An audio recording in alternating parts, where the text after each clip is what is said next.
con un político, tanto me dá Rajoy como calquera dos outros, para saber se realmente é que acabaríamos discutindo, entonces prefiero, xa que para comer tranquilos, non discutir, non pelexar. ¿Puedo decir más de una persona? No tengo ningún enemigo así especial para... La verdad es que sí. No, hombre, que no, que era una broma. Y no voy a decir esto por la tele que mi madre me mata. Alguien vivo, pues ahora mismo, no sé, supongo que con algún poeta. No voy a decir nombres, no me gusta. Con cualquier político, porque me haría pagar a mí.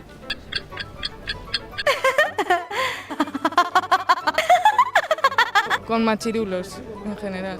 Fijo que me hablarían con rollo paternalista para empezar y luego porque, no sé, aparte de que no estoy para nada de acuerdo con sus ideologías, obviamente hay que reprimirse y no voy a asesinarlos ni nada, pero no sé, no sería algo muy agradable, la verdad, por mi parte.